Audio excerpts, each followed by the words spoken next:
ये कहानी है विश्व के सबसे बड़े महाकाव्य की, जिसमें योग है, यथार्थ है, विवेक है, परमार्थ है, सत्य ज्ञान का दिव्य प्रकाश है, आध्यात्म का महाआकाश है।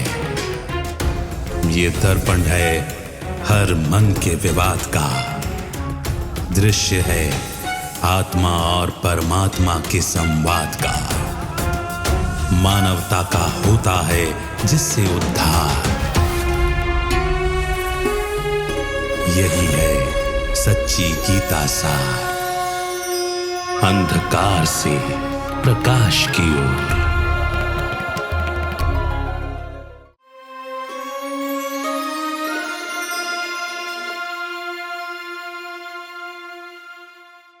अंधकार से प्रकाश की ओर सच्ची गीता सार इस कार्यक्रम में आप सभी का स्वागत है। दोस्तों, जब भी हम अपने समय को देखते हैं तो एक बड़ी मजेदार बात समझ में आती है कि धीरे धीरे समय बदलता जा रहा है, ये हम देखते हैं। और जब समय बदलता है तो कभी कभार हम ये कह के मानने लगते हैं, अरे वक्त ही बुरा है, क्या कर सकते हैं। कभी कभार तो हम ये भी कह देते हैं कि जब कोई व्यक्ति बहुत गलत व्यवहार करने लगे, बहुत ही विपरीत दिशा में व्यवहार करने लगे, कितने समझाने के बाद भी अगर वो नहीं समझे तो हम कह देते हैं उसके सिर पे तो मौत चढ़ के नाच रहा है, उसके तो विनाश का समय है ये। तो ये चीज़ अक्सर हम सुनते आए हैं और कभी कभार हम अपनी दुनिया के लिए भी ये बात कहते हैं, क्या करें, ये तो विनाश काल चल रहा है, यहाँ तो किसी को कोई बात समझ में नहीं आती। तो ऐसे में वास्तविकता में जब हम ये समय देखते हैं तो बहुत सारी चीज़ें हम सुनते आए हैं। गीता में एक शब्द आता है कि विनाश काले विपरीत बुद्धि विनश्यन्ति, यानी विनाश के समय पर जो विपरीत बुद्धि वाले हैं उनका विनाश होगा। आइए आज के इस एपिसोड में हम इस पर चर्चा करते हैं। हमारे साथ स्टूडियो में ब्रह्मा कुमारीज के additional secretary general Brahma Kumar Brijmohan भाई साहब हैं। भाई साहब, आपका स्वागत है। ओम शांति। कहावतें तो हमने बहुत सुनी हैं, अक्सर हम लोगों को कह भी देते हैं, मगर ये कितना सही है, कितना प्रासंगिक है, ये समझने की ज़रूरत है। जब विनाश की हम बात करते हैं तो सारी ही जो मान्यताएं हैं, अलग अलग धार्मिक मान्यताओं में जो लोग रखते हैं, हर जगह इस चीज़ का मेंशन आता है। लोग कहते हैं कि महाविनाश का समय है, कहीं कहीं ये क्रिश्चियन धर्मों में हम कहते हैं कि टाइम ऑफ सेग्रीगेशन, वहीं मुस्लिम धर्मानुयायी जो हैं वो कहते हैं कि कयामत का समय है। तो हर जगह एक कॉमन सी चीज़, एक कॉमन सी अंडरस्टैंडिंग देखने को मिलती है कि सृष्टि के महाविनाश के या जो अंत के समय के बारे में बात किया जाता है, और लक्षण भी वैसे ही बताए जाते हैं कि सृष्टि के अंत के समय ये होगा, पापाचार बढ़ जाएगा, भ्रष्टाचार बढ़ जाएगा। जब गीता कहती है कि विनाश काले विपरीत बुद्धि विनश्यन्ति, पहले तो ये विनाश काल क्या है और ये विपरीत बुद्धि क्या है। अगर कोई चीज साइक्लिकल होती है तो जरूर उसका, वैसे तो वो घूमती है, लेकिन उसका एक पॉइंट ऐसा होता है जहां वो चक्कर पुनरावृत्त होता है। घड़ी को ले लीजिए, 12 बजे के बाद दोबारा शुरू होता है, दिन रात को ले लीजिए। इसी प्रकार से ये सृष्टि अनादि है। क्यों अनादि है? कि हम आत्माएं अनादि हैं। आत्माओं को सृष्टि पर ही शरीर लेके एक्टिंग करनी है, तो अगर सृष्टि ना रहे तो आत्मा क्या करेंगी? तो आत्मा और सृष्टि का लिंक है। अब ये चक्कर जो है कहीं से शुरू होता है और कहीं पर समाप्त होता है। तो कोई भी चीज़ नई शुरू होती है और समाप्ति उसकी तब होती है या उसको समाप्त कर दिया जाता है जब वो बेकार हो जाती है। जब तक कारआमद रहती है थोड़ी रिपेयर करके भी चलाया जाता है। यही हिसाब सृष्टि चक्र का है। भगवान ने नई सृष्टि रची, बीच में थोड़ी रिपेयर करने की जरूरत पड़ी तो धर्म आ गए, लेकिन जब बिल्कुल ही कंडम हो जाए, डिस्कार्ड होने लायक हो, उसको कहते हैं विनाशकाल। अब आप जानते हैं कि कहावत है, ईविल डिस्ट्रॉयज इटसेल्फ, कि बुराई को खत्म करने की जरूरत नहीं होती, सेल्फ डिस्ट्रक्ट हो जाती है। अब ऐसा समय सृष्टि पर आता है, वो समय कोइंसाइड करता है जब एक तरफ दुनिया में अति दुख होता है। लोग खुद कहते हैं, जो थोड़े बहुत लोग हैं तो समझते कि थोड़ा हम ठीक हैं। सारी दुनिया कहते हैं इससे तो अब खत्म हो जाए तो अच्छा है। लोगों के लिए जिंदगी काटना दूभर है, कोई चरित्र नहीं, कोई नियम नहीं, कोई धर्म नहीं, कोई यानी धर्म गिलाने के जितने चिन्ह बताए जाते हैं वो विनाश टाइम में अमर्थ हो जाते हैं। उसी को कहा जाता है विनाश का काल आ गया।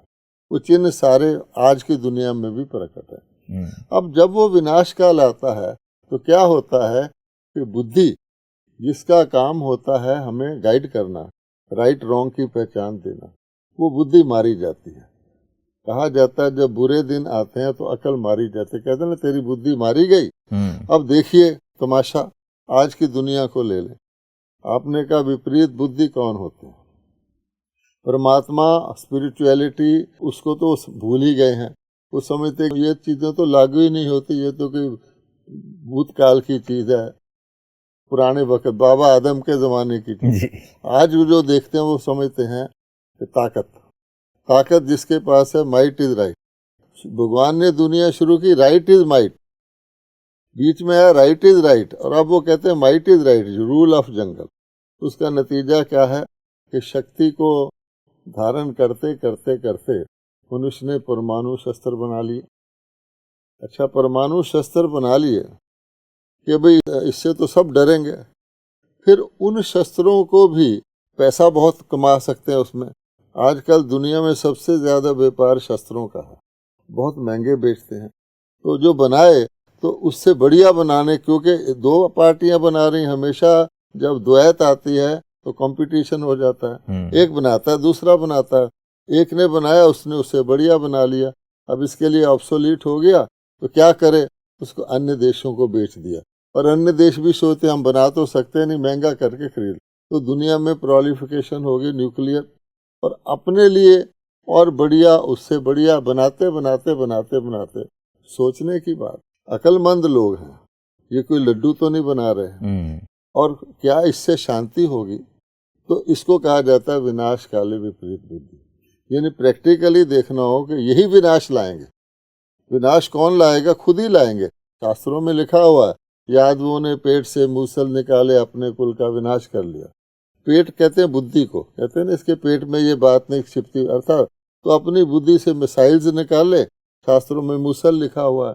अब ऐसे निकाले जा रहे हैं, खुद ही उनसे डरने लग गए हैं। 24 घंटे सर्विलियंस करते हैं। Cost of keeping peace is more than waging war, ये हालत हो गई है। कहाँ तक चलेगा? इसको कहा जाता है विनाश काले विपरीत बुद्धि। अकलमंद लोग जब मूर्खता करना शुरू कर दें तो क्या होगा?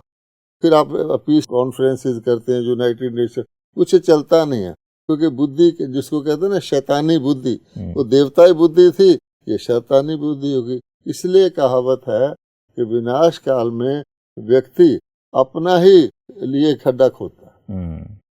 ये चीज जब आप बता रहे थे तो मैं सिर्फ इमेजिन कर रहा था।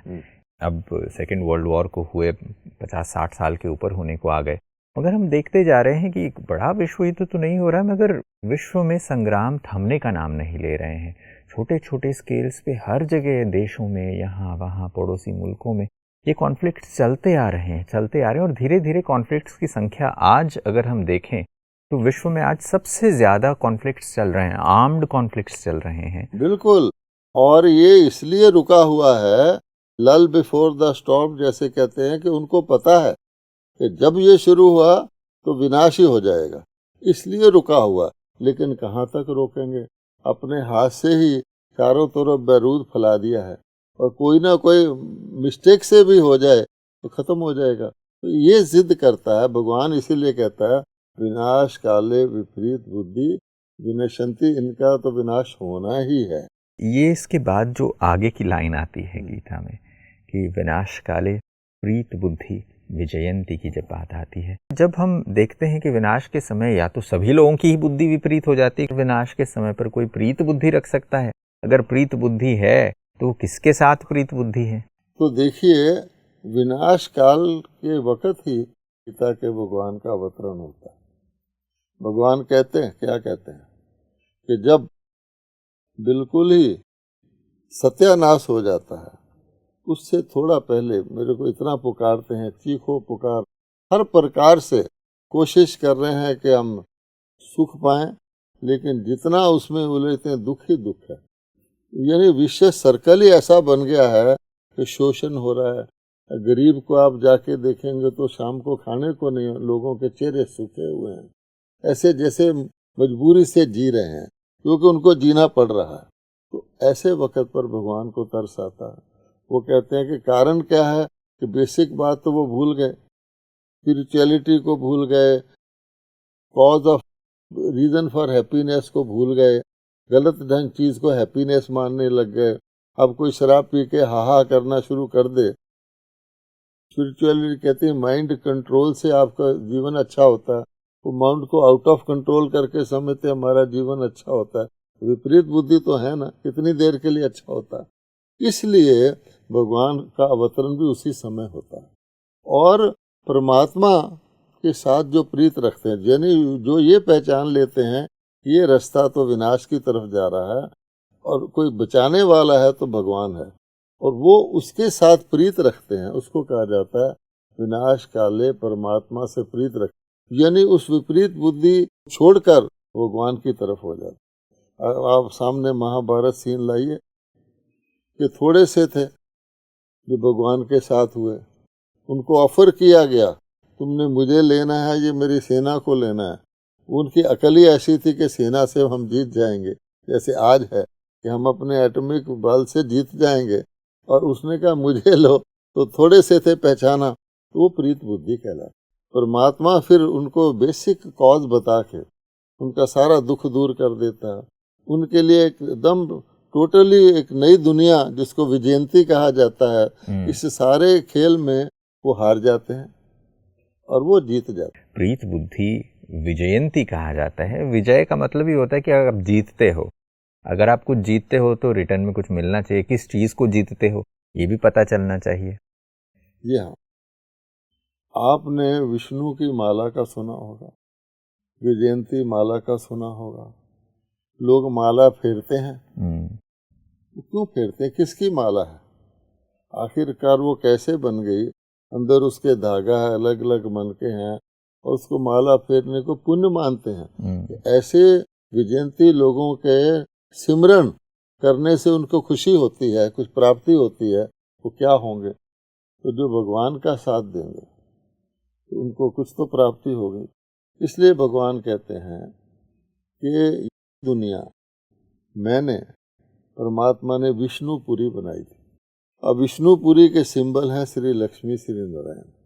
इसकी लंबी कहानी है, लेकिन विष्णु मैंने होता है वैष्णव, वैष्णव मैंने होता है अहिंसक, और अहिंसा को परमो धर्म कहा गया है कि जहाँ किसी भी प्रकार का वायलेंस ना हो। अब तो वायलेंस के एक्सट्रीम है ना, आगे तो सेना जाती थी, फौजी मरते थे, सेनापति पीछे रहता था। अब तो रिमोट से आप विध्वंस कर सकते, ये भी नहीं पता किसने किसको मारा। इसको कहा जाता है खूने नाहक का दुनिया, नाहक लोग मारे जाएंगे।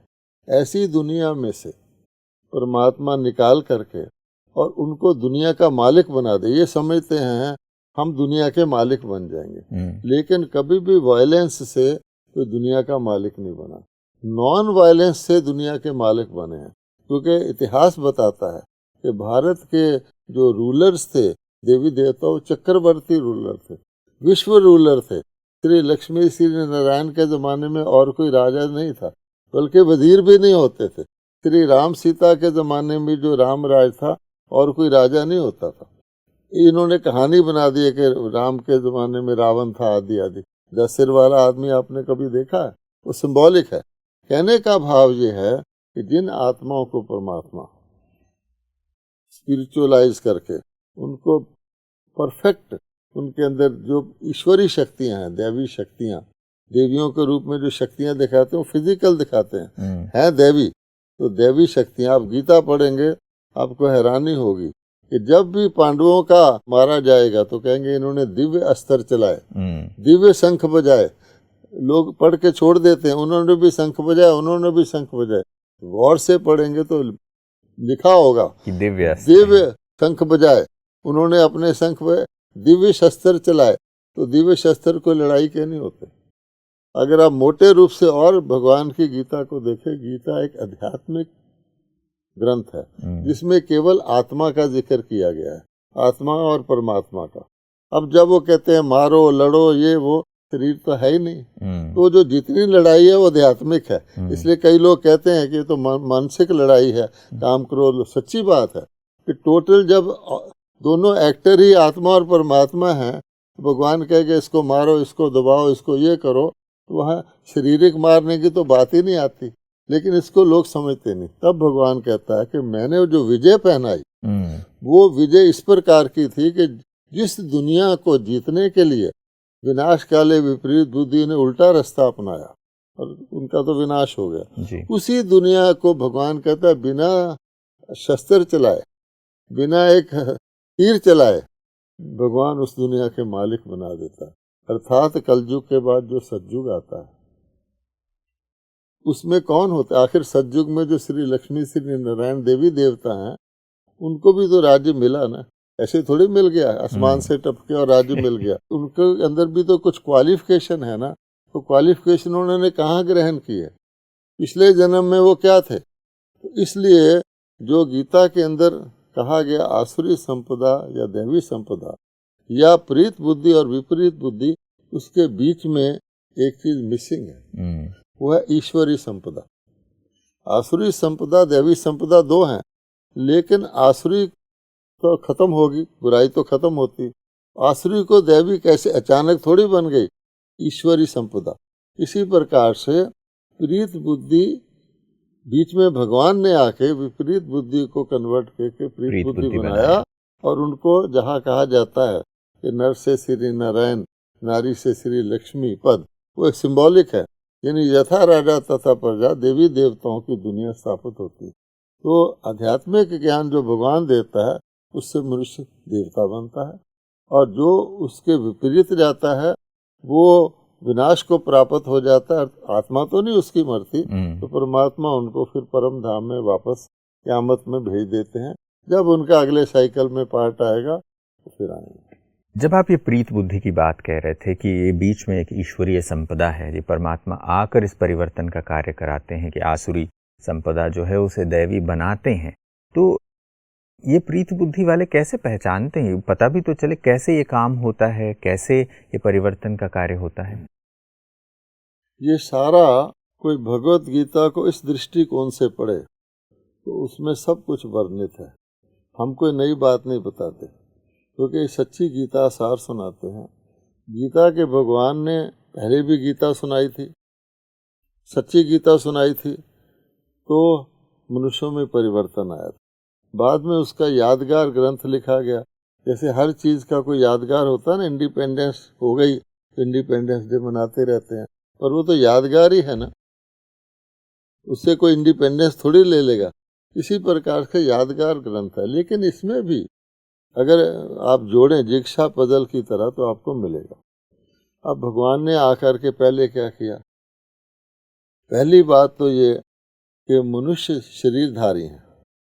अब जब तक भगवान शरीरधारी बन के नहीं आएगा तो बात नहीं कर सकता, क्योंकि अपनी आत्मा को भी मनुष्य नहीं देख सकता, तो परमात्मा की बात तो दूसरी है। और सारे लोग आप देखेंगे भक्ति में शरीरधारियों का ही पूजन करते हैं, उनको भगवान रूप से मानते आए हैं, चाहे जाने अनजाने में। तो भगवान को इसीलिए शरीर धारण करना पड़ता है, क्योंकि उनको बोलना भी है। मनुष्य जैसे कोई कार सड़क पे खराब हो जाए, अपने आप तो गैरेज में नहीं चली जाएगी, उसको कोई टो करके ले जाएगा। अब लोग कहते हैं भगवान ऊपर से ही क्यों नहीं कर देता तो वो कहते हैं यहाँ आके कम से कम उसको ठीक तो करूंगा, तब वो वापस आएंगे मेरे पास। उनको पंख चाहिए, पंख उनके तोड़ दिए। अब वो कहते हैं कि जो ऐसी आत्माएं हैं जो मुझे पहचानती हैं, वो भी कोई खास बात नहीं है। हर साइकिल में जिन्हों के अंदर वो कैपेसिटी कैपेबिलिटी है वो फटाफट पहचान लेते हैं। इसमें कोई खास अकल की बात नहीं कि किसने पहचाना, कि अकलमंद तो उधर बैठे हैं। ये अकल का विषय नहीं है, दिल का विषय है। उनके दिल को टच होता है, पहचान लेते हैं। जैसे आप देखिए कि कोई किसी चीज़ की ग्लोबल वेवलेंथ है, जैसे ISD है, तो उसका अलग सिस्टम है, और कोई लोकल काल से उसको करेगा तो होगा नहीं ना। उन्होंने पहचान लिया। अब उनको प्रोसेस क्या था, क्योंकि वही पहले देवता थे, उन्हीं के अंदर प्रोपेंसिटी या देवता बनने की। दूसरे को आप बनाने की कोशिश करो, कोई भैंस को गाय बनाए तो बन नहीं सकता, फिट है। तो अब भगवान कहते हैं मैंने उनको ज्ञान दिया और वो मुझे मनुष्य रूप में पहचान गए। तो पहली बात मैंने उनको ये समझाई कि हैं तो हम मनुष्य रूप में बात कर रहे हैं, पर तुम आत्मा हो। और ये सारा गलती जो गड़बड़ होती है, आसुरी संस्कार भी आते हैं, आत्मा में आते हैं। भगवान ने बताया कि गड़बड़ क्या है, कि तुम काम, क्रोध, लोभ, मोह, अहंकार मोटे रूप से बता दिया। और ये एक छोटी बात नहीं है, हम बोलते आए हैं मेरे विषय विकार मिटाओ, लेकिन अगर आप देखें तो समाज में जो भी प्रॉब्लम है, किसी कोर्ट में चले जाएं, जितने मुकदमे हैं इनके कारण है। किसी कोई देख लीजिए, वर्ल्ड प्रॉब्लम्स, तो भगवान ने तो सार में बता दिया ये तेरे अंदर है। अच्छा हो, उसके बाद परमात्मा ने कहा ऐसे नहीं निकल आएंगे। फिर परमात्मा ने योग सिखाया, मैं सर्वशक्तिवान हूँ, लेकिन मेरे से तुम शक्ति ले सकते हो, उसका भी प्रोसेस है। जैसे बैटरी को चार्जर पे रोज हम मोबाइल को लगाते हैं, ऐसे ही तुम आत्मा को मेरे साथ योग लगाओ, लेकिन उसके भी सिस्टम है। किसी को पता ही ना हो किसके कहाँ कनेक्शन जोड़ना है। कोई कहे परमात्मा सब जगह है तो योग लग चुका, कोई कहे परमात्मा युगे युगे आता है तो वेट करते रहो, है ना। इसलिए ये परमात्मा फलाने में आ गया, वो मच्छ अवतार भी है तो लग गया योग तुम्हारा। फिर भगवान खुद बताते हैं कि मैं जो हूँ, जैसा हूँ, वैसे रूप से मुझे याद करोगे। अब किसी चीज के बीट अबाउट, राउंड अबाउट भी घूमते रहें तो काम नहीं चलेगा। बिल्कुल हिट करेंगे बुलजाई में, तब वो काम चलता है किसी चीज का भी। अब डॉक्टर ने भी कोई हार्ट से कुछ निकालना है, वहीं से निकालेगा तो ठीक होगा, कोई और कर देगा तो मर जाएगा। तो भगवान कहता है ये तो करते आए, वो फिर सारा प्रोसेस है, फिर वो सिखाते हैं, फिर समय लगता है उसके अंदर, ऐसे नहीं। इसलिए परमात्मा जो कलयुग और सतयुग के बीच का एक, जिसको पुरुषोत्तम युग कहा गया, गीता में खास पुरुषोत्तम का महत्व है, तो वो युग में परमात्मा ये ट्रांसफॉर्मेशन लाते हैं। और वो समझने के लिए तो किसी को ब्रह्मा कुमारी सेंटर में आना पड़ेगा, क्योंकि अब वो टाइम चल रहा है। लेकिन फैक्ट ये है कि इस सारे प्रोसेस के बाद मनुष्य आसानी से देवता नहीं बन जाता। जैसे किसी के अंदर अलॉय मिलता है, तो सोने के अंदर चांदी मिली, फिर तांबा मिला, आयरन एज तक हम आ गए, और उस सारे को दोबारा करके तांबा निकालो, चांदी निकालो, प्योर गोल्ड बनाओ, गोल्डन एज के लिए प्रोसेस तो लगता है। उसमें भगवान ने बताया केवल योग अग्नि से ही तुम्हारे विक्रम विनाश होते हैं। अगर सारी गीता का सार एक लाइन में पढ़ें तो क्या आता है, भगवान कह रहा है मन मना भव और माम एकम, ये 2 श्लोक हैं उसमें। अगर तुम मन को मेरे साथ लगाओगे, मैं जो, तो मैं तुम्हें सर्व पापों से मुक्त करूंगा, ये मेरी गारंटी है। तो सर्व पापों में जो पिछला सारा अलॉय है वो तुम्हारा प्योरीफाई करूंगा, उसको भस्म करूंगा और उसकी जगह दैवी गुण भरूंगा। तो ये है भगवद गीता। बिल्कुल। तो ये जो सारा ट्रांसफॉर्मेशन है वो एक ओवरनाइट प्रोसेस नहीं है, एक ऐसा समय है जब विनाश काल में सिर्फ विनाश ही नहीं हो रहा, मगर ये एक परिवर्तन का भी समय है। विनाश में जब हम किसी व्यक्ति की मृत्यु की कल्पना करते हैं वैसा नहीं है, मगर सृष्टि पर एक ऐसा समय है जब सभी विपरीत बुद्धि हैं, तो उस विपरीत बुद्धि का विनाश होगा, संसार को फिर से नया बनाना होगा और पुनर्स्थापना के लिए परमात्मा ये काम करते हैं। एक्चुअली तो विनाश में भी कल्याण कहा जाए, it is a blessing in disguise. क्योंकि अगर इस दुनिया को एक दिन भी आप और खींचते हैं तो आप गौर करिए कितना यहाँ दुख, कितना पापाचार, दुराचार, कितना भ्रष्टाचार अति है। तो लोग क्योंकि जी रहे हैं इसलिए जी रहे हैं, वास्तव में उनको के जीवन में सुख नहीं। बड़े से बड़ा व्यक्ति भी होगा तो तनाव में होगा, उसको चिंता ही लगी रहेगी। ऐसा नहीं कि विनाश कोई विनाश होता है, क्योंकि देखा जाए आत्माएं तो अमर हैं। किसी का बहुत पुराना जैसे कैंसर से भरा हुआ या और चीजों शरीर छूट जाए तो लोग कहते हैं ना अच्छा हुआ छुट्टी हुई, बेचारे की जान छूटी, ये हाल है। इसलिए जान छूटी तो जान को भगवान छुड़वाता है, अर्थात आत्माओं को मुक्त करता है, उनको परलोक में भेज देता है, शांति से वहां रहो। और जिन्होंने परमात्मा से कुछ प्राप्ति किया, क्योंकि नई दुनिया के लिए ऐसे एक्टर चाहिए, उनको वो सतयुग में भेज देता है। तो कई लोग कहते हैं ब्रह्मा कुमारी विनाश विनाश करती हैं। वो विनाश को ऐसा नहीं, खराबी का ही विनाश है। डॉक्टर भी कोई अंग निकालता है तो खराब अंग ही निकालता है ना। तो भगवान अगर ऑपरेशन करता है, शंकर द्वारा विनाश कराता है, तो विनाश किसी कल्याण के लिए करवाता है। क्या बात है। इसीलिए शायद परमात्मा को कल्याणकारी कहा जाता है। और ये कल्याण की भावना के लिए भी हम अक्सर इस शब्द का इस्तेमाल करते हैं। जब कोई चीज़ ठीक हो जाती है, किसी चीज़ की समाप्ति हो जाती है, तो बोलते हैं हाँ उसका तो कल्याण हो गया। मतलब वो समाप्त हो गया है, ऐसा माना जाता है। तो ये समाप्ति भी एक कल्याणकारी, एक बेनिफिशियल चीज़ है, एक बेनिफिक्टरी चीज़ है। आज बहुत ही सुंदर सी चर्चाएं हमने की हैं। और ये जो पता चला गीता में शब्द सुनते हैं, विनाश काले विपरीत बुद्धि विनश्यन्ति प्रीत बुद्धि विजयन्ति, तो आज उसके सही मायने समझ में आए हैं। आज इतनी सुंदर बातों को हमारे साथ शेयर करने के लिए आपका बहुत बहुत धन्यवाद। नमस्कार। ओम शांति। दोस्तों, अंधकार से प्रकाश की ओर सच्ची गीता सार में गीता में लिखे हुए शब्दों को हम सही तरीके से समझ रहे हैं।